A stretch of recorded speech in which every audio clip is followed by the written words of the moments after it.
Thomas Kissinger here with you, and this is going to be the case for the resurrection of Jesus, part 2.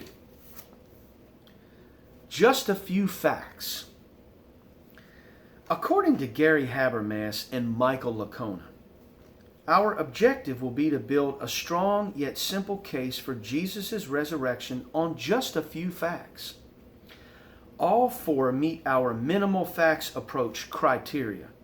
They are backed by so much evidence that nearly every scholar who studies the subject, even the rather skeptical ones, accepts them. A fifth fact will be added that enjoys acceptance by an impressive majority of scholars, though not by nearly all. That's why we refer to these as the 4+1. End quote, the case for the resurrection of Jesus, Gary Habermas and Michael Licona. The 4+1 as outlined by Habermas and Licona. Here's the first fact. Jesus died due to crucifixion. The second fact. Jesus' disciples sincerely believed he rose from the dead and appeared to them. The third fact. The church persecutor Paul was suddenly changed. The fourth fact. The skeptic James, brother of Jesus, was suddenly changed. And the fifth fact, the tomb was empty. So let's get off into number 1 here. Jesus died due to crucifixion. It is recorded in all 4 Gospels that Jesus died due to crucifixion. In addition to this, though, there are several non-Christian sources that report the event of his death and that it was by crucifixion. They are Josephus, Tacitus, Lucian, Mara bon Serapion, and the Talmud. Jesus died due to crucifixion, non-Christian sources. So we just named them. Josephus, Tacitus, Lucian, Mara bon Serapion, and the Talmud. These sources can all be researched and found to be in support of the death of Jesus by crucifixion.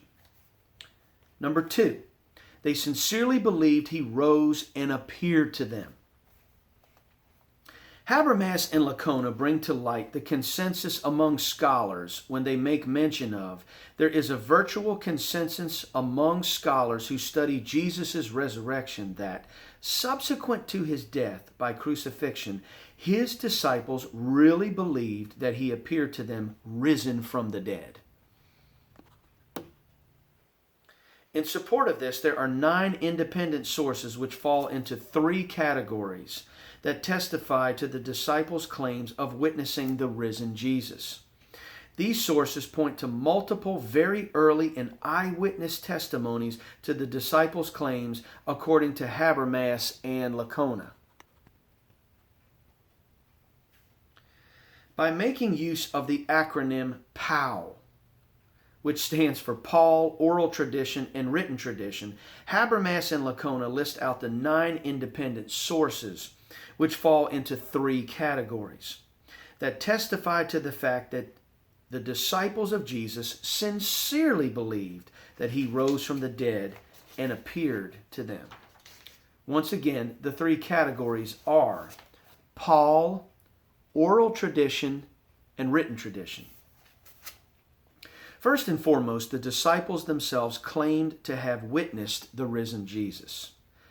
This first and most important point is documented by Paul, and secondly was also passed down by oral tradition in things such as creeds, 1 Corinthians 15, 3-7, and sermon summaries, Acts chapter 2.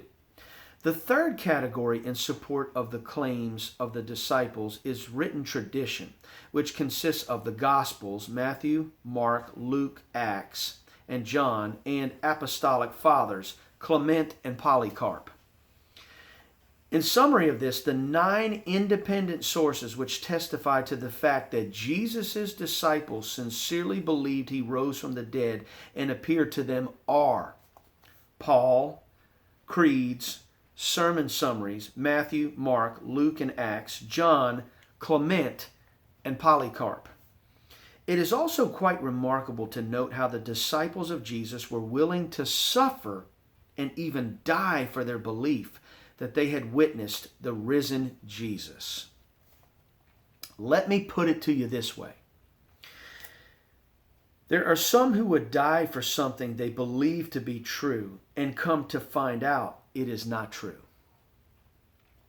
But I can promise you here and now that if the followers of Jesus stole his body and fabricated the story of his resurrection, there is no way in hell they would die for a lie.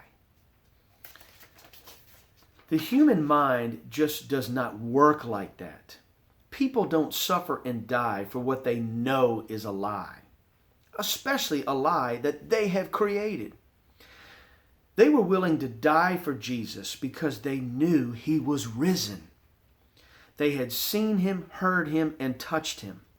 There would have been no misunderstanding as to whether they had seen him. They either knew they saw him or they would have known it was a lie. Paul reports that Jesus was seen by at least 3 individuals and 3 groups of people. They are Peter, James, Paul himself, the 12, over 500 people at once, and all the apostles. Since there is no such thing as group hallucinations, we can be very certain the risen Jesus was witnessed by human eyes.